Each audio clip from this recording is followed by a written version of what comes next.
น่าจะประกาศครบแล้วอะไรนี่ชั้นวันนี้เราจะมาเรียนวิชาคณิตศาสตร์อยู่ในสัปดาห์สามครับวิชาคณิตศาสตร์นี้เขาจะมาเรียนหัวข้อเรื่องปริมาตรของทอซีเรียนเนาะแต่ว่าก่อนที่จะเรียนนี่จากถามเนี่ยว่าน้ำที่เปลี่ยนมากกว่านี้นะเรื่องเป็นน้ำส้มที่ห้องกินเนาะเขาเดินลงกินประมาณตัวนี้ลงมาหาพี่นี่มีประมาณเท่าไหร่รีบเนาะผู้บอกเรียนผู้บอกผู้ใด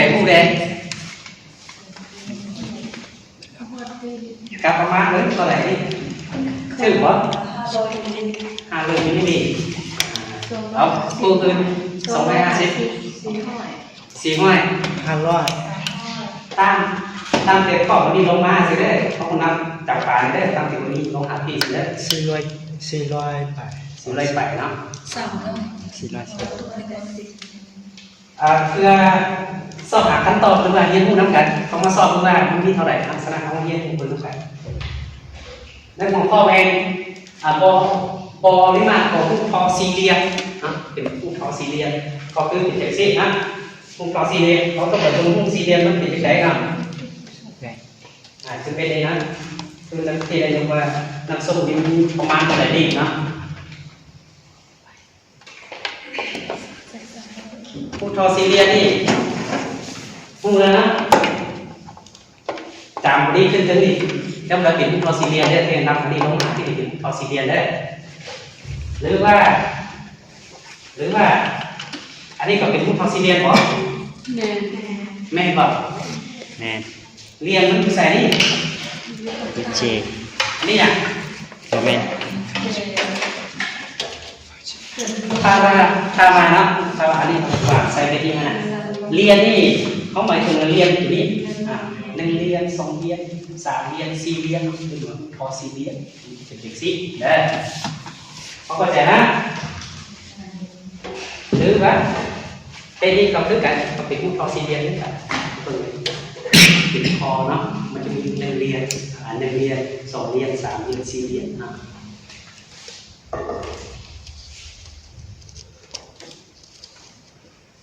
แต่นี่ถ้าเป็นห้องแต้งนี่มันจะเป็นแล้วนี่ได้มันจะไม่ขึ้นนั่นตัวจริงเพราะว่าในห้องแต้งนี่ห้องแต้งเขาเองอยู่ในแต่ละเรียนในแต่ละหน้าเขาถือแต้งนั้นไม่ถึงคือนั่นเป็นห้องคอซีเรียแต่ในห้องตัวจริงนี่คือห้องเองมันเขาเบิกไปเนี่ยเขาเห็นเต็มหน้าเต็ม2 3 หน้า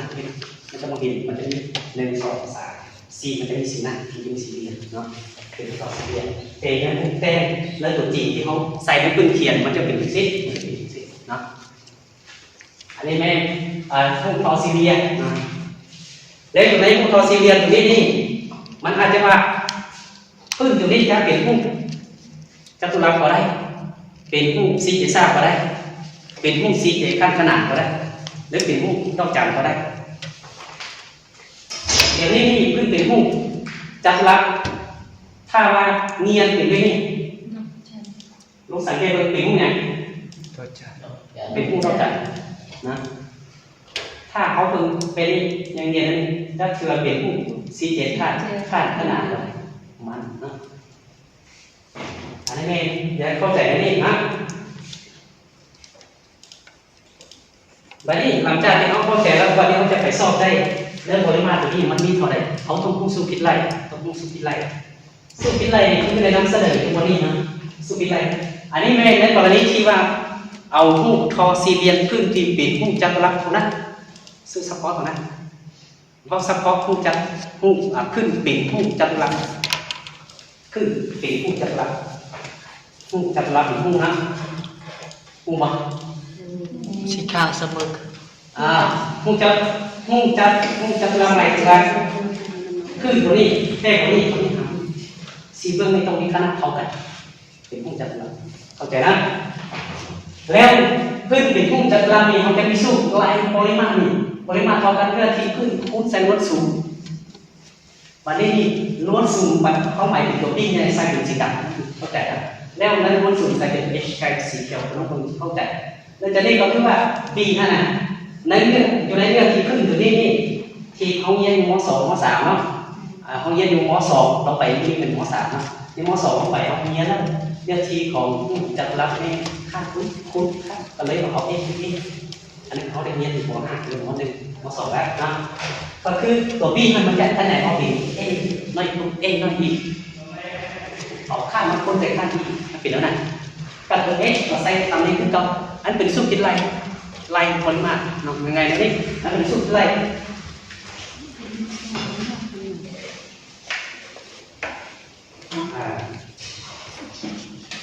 วันนี้นี่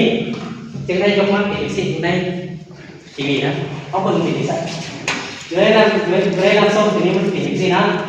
ถ้าสังเกตเด็กคนนี้ลงมาหาพี่สิเขาสามารถสอบได้ว่ามันมีนั่งอยู่ในนี้จะลิงเขาสามารถสอบได้เหมือนกันต้องไล่ได้เขาให้จังไหนจึงไล่ได้เลยมันง่าย แล้วเอาเห็นจังเป็นเด็กมันไล่ได้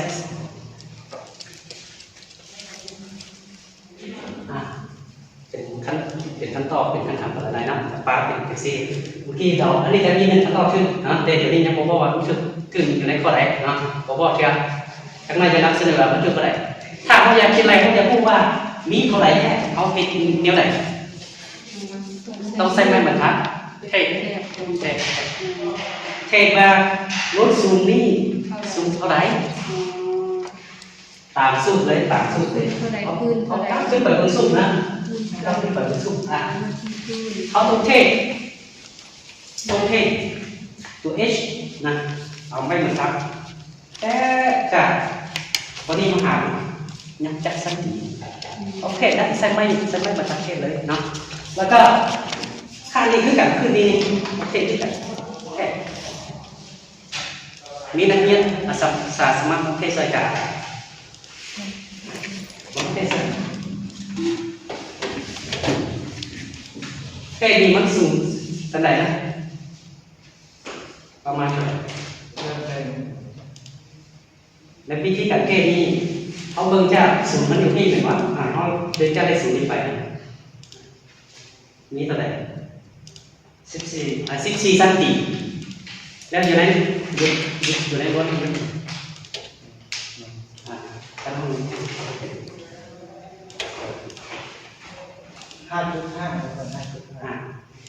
เขาเพิ่งได้ซื้อเป็น5เป็น5สันติเขาแก้ได้เนาะโดยแล้วแก้ได้นี่เขาจึงเวลาแก้ถ้าเขาจะมุ่งมันอยู่ในอะไรรักใส่กันตอบนะ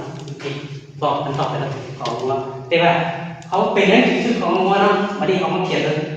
เวลาเขาแก้นะเขาอยากแก้เลยถ้าแก้เลยนี่ห้องมีมันเป็นอย่างนี้นะห้องมันเป็นอย่างนี้เวลาเราแต้มในปืนเขียนมันได้เป็นนี่แค่บริหารมันมีน้ำกี้อันดับ14นะ14สันติอันนี้14บริหารมันก็เป็น5วันนี้ก็กลายเป็น5อันนี้14สันตินี่5สันติอันนี้5สันติถือว่าสาวตัวรักนั้นเขางงไว้แล้วเขาไม่เค้นใจซุ่มหลอดได้คำตอบเลยไม่บอก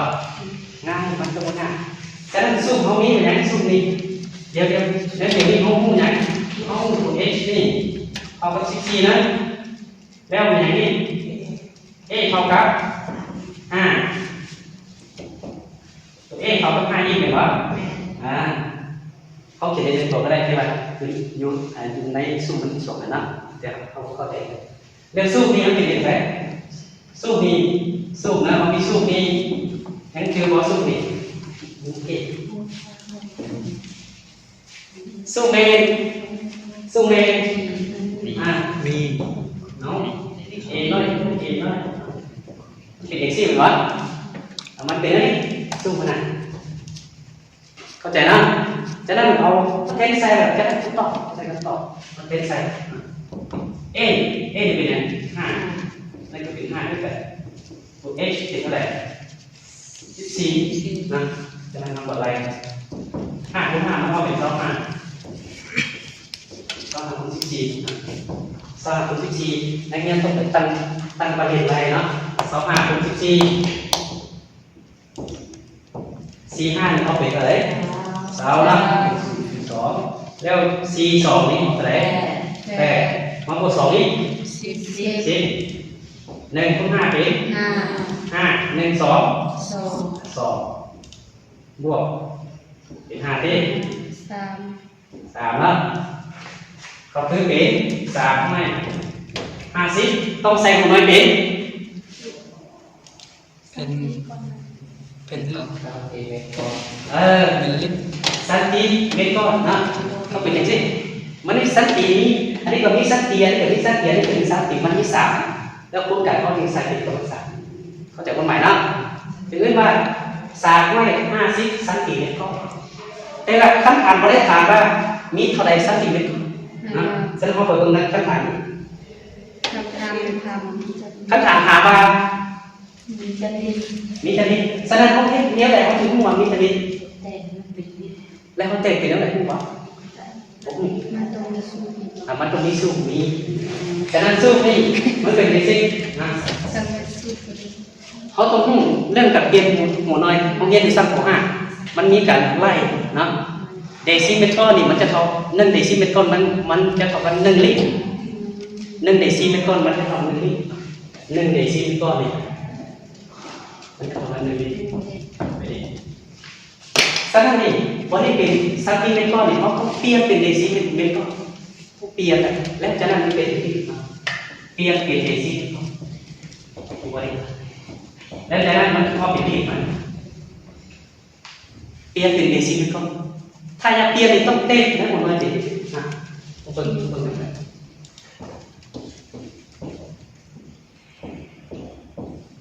อันนี้เป็นเดซิอันนี้เป็นสันตินะคำนี้กำลัง3นี่ต้องขี้3ต้องขี้3ห้องแล้วจุดขึ้นขั้นเป็นกำลัง2ใส่2เป็น3ห้องถ้าเป็นกำลัง3 3ห้องเนาะเดี๋ยวนี้เขาเปลี่ยนหัวน้อยสันติเป็นก้อนเป็นเดซิเป็นก้อนแสดงว่าอันนี้ต้องเปลี่ยนเป็นวิธีการเปลี่ยนเลยคือป .5 หรือป .1 เอาไปเนี้ยนะเขาต้องเอาไม่งั้นใส่นี่ ทุกรุ่น ชื่อว่านักเรียนชื่อบอก ข้างหน้าตลอด เขาต้องเอาเลข0ใส่นี่ นี่ข้างหน้า เขาเปลี่ยนจากสันติเป็นเดซิเปลี่ยนจากเพื่อหัวกลับไปเบื้องซ้ายเลข0เลข5 เด็ก ที่ สาว ไปใส่ สู้ เส้นมันขาดนี่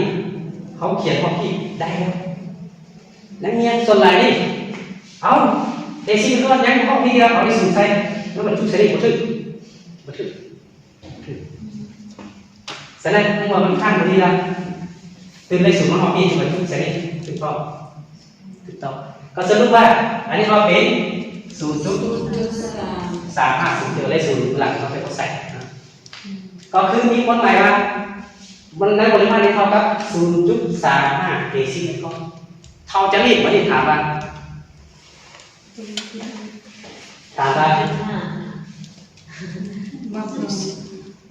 สูตรของ ต้องบนนี้1เดซิเมตรก้อนนี่เท่าจะรีบเนาะถ้าว่า 0.35 เดซิเมตรก้อนนี่เท่าจะรีบ เท่ากับ2เท่ากับ1 0.5 ถูกต้องนะถูกต้อง 0.35 เข้าใจนะ อันนี้เป็นวิธีการแสดงมันคือข้อมูลว่าอันนี้เข้าใจแล้ววะ เข้าใจแล้ว เข้าใจแล้ว แล้วมีคำถามอีกว่าคำถามในสำหรับสุดที่ไรที่การแก้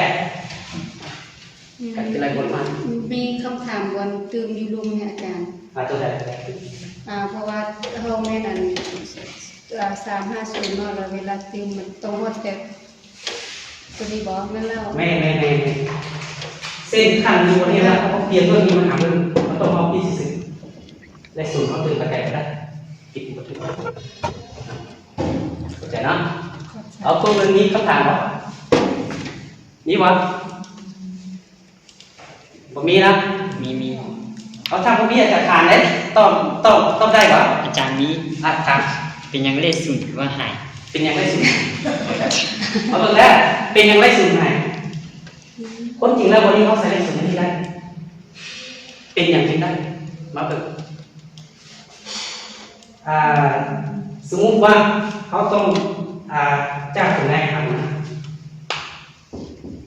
0.50นี่กับ0.5นี่คือกันบ่ คือกัน คือ คือกัน เลย คือกัน คือกัน คือกัน ไม่สูง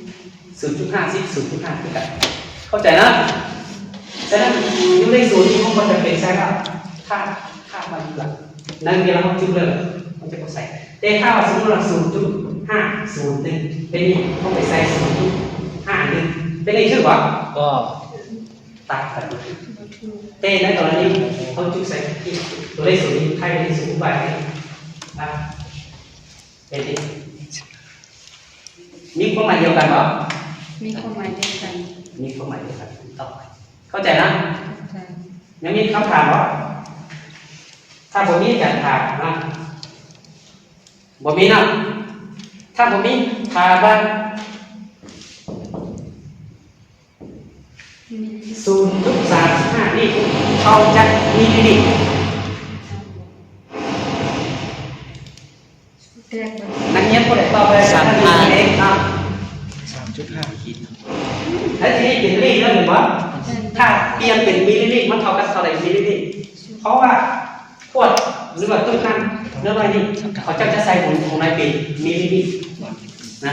35มิลลิลิตร ถูกต้องนั่นนาลีได้คะแนนไปนะถูกต้อง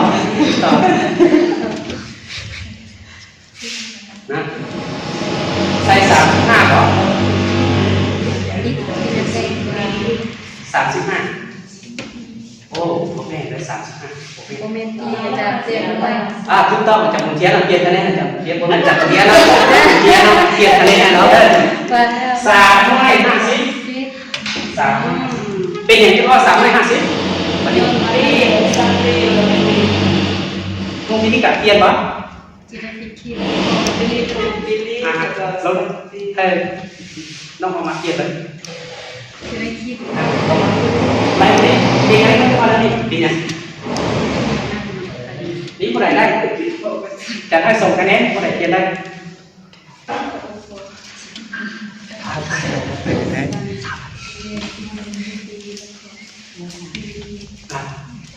ไปนะ ตัดห้าหน่อยแต่ว่าเปลี่ยนเป็นเลขกำลังได้แต่ว่าแต้มหน่อยไม่ได้นะย่อเป็นเลขกำลัง แต่น้ำมัน ตัดห้านี่พอเปลี่ยนเป็นเลขกำลังกลายเป็นตาห้ากับผลในติ๊กกำลังนี่มันเป็นทุกเรื่องต้องเป็นลบเนาะลบได้เป็นนี่แม่เขาจะมาเบิ่งอย่างนี้เนี่ยได้ต่อจะลบต่อตัว นักเรียนต้องสังเกตเบิ่งเราแก้ แต่ ไข ถ้า ถูก อยู่ บ่ ในนี่เนาะอยู่ในนี่เป็นเขาต้องพูดว่าเรื่องที่มันเขาจัดมีลิตรเนาะอยู่ในนี่นะเขาบอกว่า1 ลิตรมันเขา1,000มันเขา1,000 อย่างนี้อาจารย์ให้น้องแก้เนาะมันจะเวลาให้น้องแก้เนาะอาจารย์เบิ่งนะน้องแก้มีวันได้เนาะ มาผลกันที่เนาะมาผลกันได้ที่ไหนเนาะทำจะได้จากให้มาผลเลยเดี๋ยวนี้เอาที่กับร้านสองผู้เอาไปจะ ตอนนึง ส่วนบนสิ คือว่า รีบๆก็เนาะ สุดสวยแล้วมันคือว่าอาจารย์ให้เรียนคะแนน 0.5 ก็ถึงนะคะแนนเขาตรงที่ถูกต้องเอาเบิ่งแล้วกัน